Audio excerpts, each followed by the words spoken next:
राज्यभर गणरायाचे आगमन झालेले आहे। माझ्यासोबत सध्या मंत्री गिरीश महाजन सर आहेत, त्यांच्या घरी सुद्धा गणरायाचं आगमन झालेलं आहे। सर, काय भावना व्यक्त केल्या गणरायाकडे आणि कसं स्वागत केलं? आज अतिशय मोठ्या थाटात जल्लोषात गणरायाचं स्वागत झालेलं आहे, घरोघरी झालेलं आहे, सार्वजनिक ठिकाणी सुद्धा झालेलं आहे आणि त्या निमित्ताने सर्व गणेश भक्तांना मी सर्वप्रथम मनापासून खूप खूप शुभेच्छा या ठिकाणी देतो।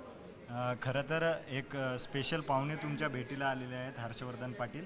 त्यांच्याबद्दल चर्चा चालत आहे की ते शरद पवार गटात जातील, शरद पवार सोबत बैठक होत आहे त्यांच्या आणि महायुतीमुळे तिकीट इंदापूरमध्ये। हर्षवर्धन पाटील कुठे जात आहे, तिकडे जात आहे, तुतारी घेते, या सगळ्या अफवा आहेत।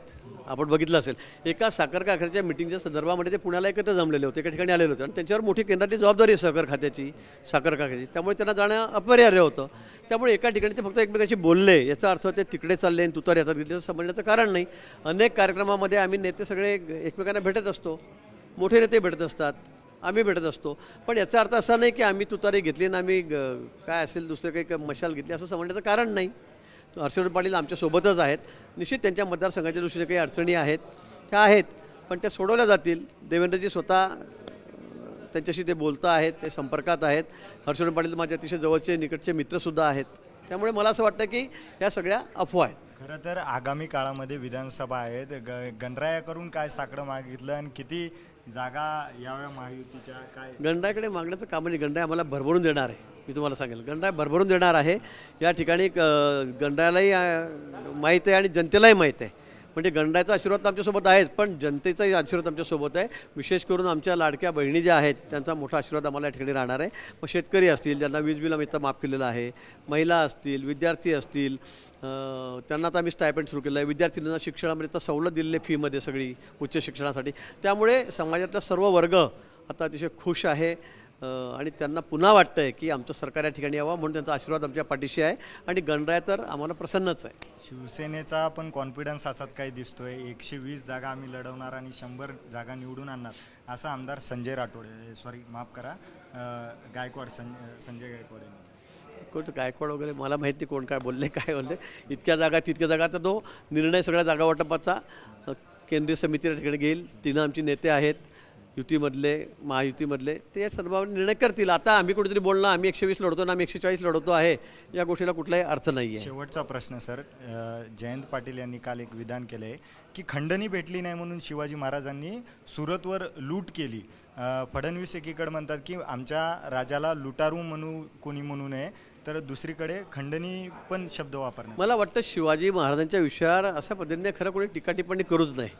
ज्या पद्धतीने पुतळा पडला अतिशय दुर्दैवी घटना घडली, पण ज्या पद्धतीने जोडे मारून गोडे मारून हे करो ते करो हे आंदोलन चाललं आहे, मला वाटतं की कुठल्या गोष्टीचं राजकारण आपण करावं।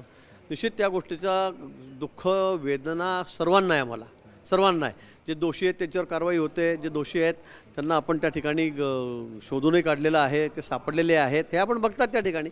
आणि म्हणून मला असं वाटतं की कुठल्याही गोष्टीवर राजकारण करावं, कुठल्या गोष्टीवर करू नये हे आपल्याला समजलं पाहिजे। आता शिवाजी महाराजांच्या या विषयावर खरं म्हणजे जयंत पाटलांनी आता पुन्हा तो शब्द वाटतं की ते लुटलं होतं, ते लुटारू होते, म्हणजे हे खरं अतिशय वेदना देणारं विधान त्यांचं आहे।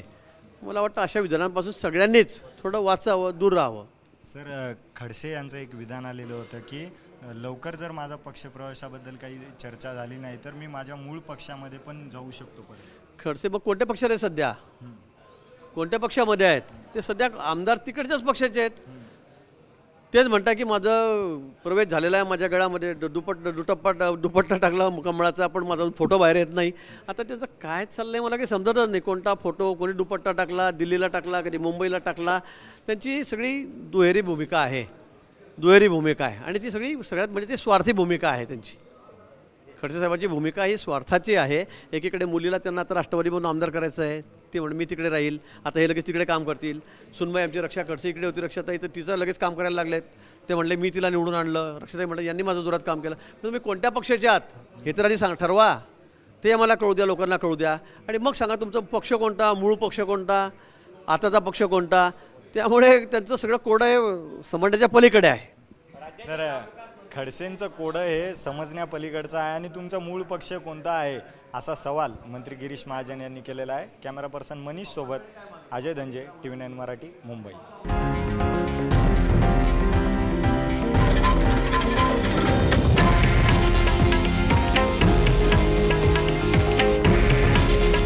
हे आहे देशातील नंबर 1 न्यूज नेटवर्क आणि आपण पाहत आहात TV9 मराठी.